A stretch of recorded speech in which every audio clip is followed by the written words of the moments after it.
Hello दोस्तों, तो आज के इस वीडियो में मैं आपके लिए यंग कल्टीवेटर का एक न्यू एपिसोड एक्सप्लेन कर रहा हूँ। आई होप आप सभी दोस्तों ने इसके पिछले एपिसोड देख लिए होंगे। तो जैसा कि हमने पिछले एपिसोड में देखा था कि हाउचन अपनी डिवाइन पावर का यूज करती हुई उसके पास ग्रेट एम्परर आ गया था, जो कि उसे एक बहुत ही सीक्रेट ट्रेजर के बारे में बताता है। साथ ही साथ में ग्रेट एम्परर उसे एक टावर दिखाते हुए बता रहा था कि इस टावर के अंदर एक टर्बुलेंट फ्लो का ट्रेजर मौजूद है, लेकिन मैं इसे हासिल नहीं कर सकता हूँ और मुझे तुम पर पूरा भरोसा है कि तुम इस टर्बुलेंट फ्लो में मौजूद ट्रेजर को हासिल करने की पावर से रखते हो। साथ में वो उसे ये भी बताता है कि मैं एक मिनिस्टर काउंसलर के साथ साथ मेरे पास इनविंसिबल पावर्स भी हैं, लेकिन मैं इस टर्बुलेंट फ्लो वाले ट्रेजर को हासिल नहीं कर सकता हूँ।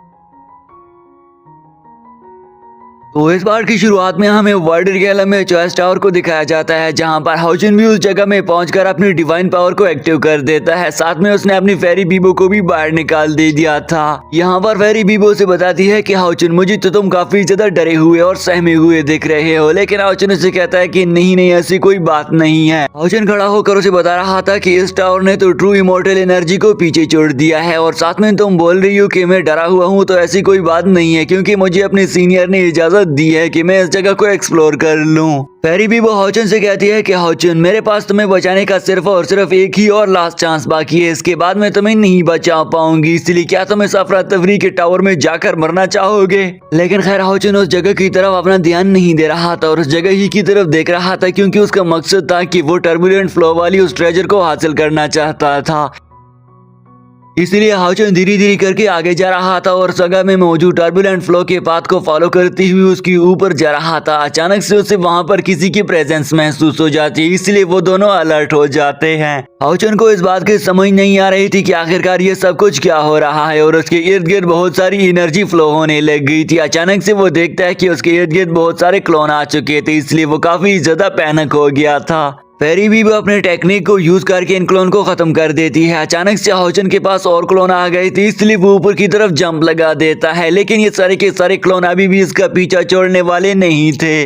उन सारे के सारे पर्पल क्लोन्स ने हाउचन को देख लिया था, इसलिए वो हाउचन का पीछा करते हुए ऊपर आ जाते हैं। हाउचन भी उन्हें देखकर अपनी थंडर टेक्निक को एक्टिव कर देता है और अपनी थंडर लाइटिंग से उन पर लगातार ही हमले करना शुरू कर देता है। हाउचन नीचे आते हुए जैसे ही टर्बुलेंट फ्लो वाले पाथ पर एक जोरदार थंडर लाइट अटैक कर देता है, तो वो सारे के सारे क्लोन्स अब खत्म हो जाते हैं, इसलिए फिर से इनके लिए रास्ता आजाद हो जाता है। फेरी भी वो हाउचन से कहती है कि हाउचन, यहाँ पर काफी ज्यादा खतरात मंडरा रहे हैं, इसलिए हमें केयरलेस आगे जाना चाहिए और हमें किसी भी किस्म की गलती नहीं करनी चाहिए। वो दोनों धीरे धीरे करते हुए टर्बुलेंट फ्लो पर आगे जा रहे थे। अचानक से वो देखते हैं कि उनके ऊपर से काफी ज्यादा फ्लाइंग बर्ड आ चुकी थी। हाउचन उन्हें देखकर हैरान हो ही गया था, और वो बर्ड जैसे ही हाउचन के करीब आने लग जाती है, तो हाउचन ने फिर से उन पर थंडर लाइटिंग अटैक करके बहुत सारियों को मार गिरा दिया था, लेकिन और भी बहुत सारे बर्ड इस तरफ फिरते हुए हाउचन पर फिर से आने लग गए थे। फेरी बीबो ने ये सब कुछ देख लिया था, इसलिए वो अपनी आइस स्वॉर्ड को एक्टिव करके आगे जाकर अपने रास्ते में आने वाली सभी की सभी बर्ड को मारती गिराई जा रही थी। साथ ही साथ में वो बार बार अपनी आइस स्वॉर्ड को क्रिएट कर रही थी, ताकि वो अपने रास्ते में आने वाले सारे फ्लाइंग बर्ड को खत्म कर दे। फाइनली फेरी बीबो ने अपनी एक बहुत बड़ी सील बना ली थी, जिसमें वो आइस पावर का यूज करती हुई 1000 आइस स्वॉर्ड बनाकर अपने आगे आने वाली सभी फ्लाइंग बर्ड को डिस्ट्रॉय कर देती है। इन दोनों ने उन सारे के सारे बर्ड को तो डिस्ट्रॉय कर ही दिया था, लेकिन ये दोनों ये नहीं जानते थे कि अगर हमने इन बर्ड को मार दिया तो इसके आगे हमें और भी खतरे से गुजरना पड़ेगा। और अचानक से वो दोनों देखते हैं कि इन दोनों पर एक बहुत बड़ा डीमन स्नेक आकर हमला करने वाले हैं। अब ये दोनों उसे देखकर भी हैरान रह गए थे, क्योंकि वो दिखने में काफी खौफनाक दिख रहा था। तभी यहाँ पर फेरी बीबो उसे कहती है कि हमें यहाँ से भाग चले जाना चाहिए। हाउचन भी उसे देखकर काफी हैरान था। साथ ही साथ में वो डीमन स्नेक भी धीरे धीरे करके इन दोनों के ऊपर आते हुए हमला करने के लिए रेडी हो रहा था, इसलिए फेरी बीबो पहचान जाती है कि हम एक ट्रैप में फंस गए हैं। फेरी बीबो देखती है कि हम एक ट्रैप में फंस गए हैं। हाउचन ने अपनी एक सील भी बना ली थी। तभी यहाँ पर वो अपनी जान को बचाते हुए फेरी बीबो ऊपर की तरफ जंप कर देती है और देखते ही देखते अपनी स्लैश अटैक के उस पर हमला करने लग जाती है। लेकिन फेरी बीबो अपनी आइस स्वॉर्ड की पावर का यूज करती हुई अकेले कुछ ही नहीं कर पा रही थी, बल्कि उल्टा इससे उसे ही नुकसान हो रहा था। इसलिए फाइनली वो डिसाइड करती है कि मुझे सील बना लेनी चाहिए, ताकि मैं 1000 स्वॉर्ड आइस की पावर यूज कर सकूं। ड्रैगन भी इन पर हमले किया जा रहा था, इसलिए फेरी बीबो ने अपनी टेक्निक का यूज करती हुई 1000 आइस स्वॉर्ड से उस ड्रैगन पर हमला कर दिया था, और वो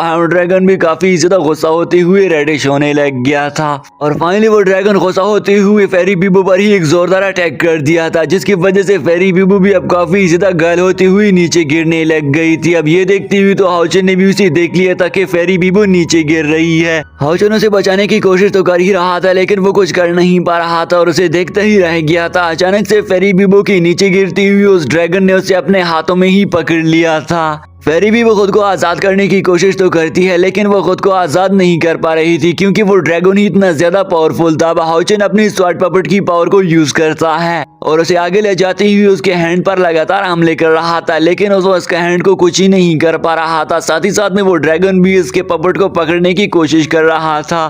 फाइनली स्वॉर्ड पपेट ने उस ड्रैगन के हैंड को जख्मी कर दिया था, जिससे फेरी बीबो छूट जाती है। अब ये ड्रैगन काफी ज्यादा गुस्सा हो चुका था क्योंकि उसका मिशन अब फेल होने के करीब था। वो ड्रैगन काफी गुस्सा होते हुए अपनी मुंह से फायर बरसाने लग गया था। हाउचन ने भी उसे देख लिया था, इसलिए फाइनली उसे किनलेन फेरी टेक्निक का यूज करना पड़ गया था, क्योंकि अगर वो इस टेक्निक का यूज ना कर पाता तो वो उस ड्रैगन का कुछ ही नहीं बिगाड़ पाएगा। इसलिए वो अपने किनलेन फेरी टेक्निक को एक्टिव कर देकर उसकी एनर्जी को और भी ज्यादा बूस्ट अप करके उस ड्रैगन पर एक जोरदार एनर्जी हमला कर देता है, ताकि उस ड्रैगन को कुछ कमजोर करके इसकी स्वॉर्ड पपेट उसे डिस्ट्रॉय कर दे। उस ड्रैगन पर सारी की सारी एनर्जी ने असर करना शुरू कर दिया था और उसकी बॉडी पर वो एनर्जी धीरे धीरे बढ़ती हुई उसकी बॉडी को चीरती चली जा रही थी, जिससे अब वो ड्रैगन और भी गुस्सा हो चुका था। साथ ही साथ में ये दोनों दूर से खड़े होकर इसका नजारा देखे जा रहे थे और ड्रैगन भी गुस्सा हो गया था। गुस्से से ड्रैगन उन दोनों पर हमला करने के लिए आगे बढ़ता जा रहा था, लेकिन हम देखते हैं कि वो पीछे से उस चॉइस टावर से बंधा हुआ था, जिसे देखकर तो वो दोनों खुश हो जाते हैं कि अब ये हमारा कुछ भी नहीं बिगाड़ सकता।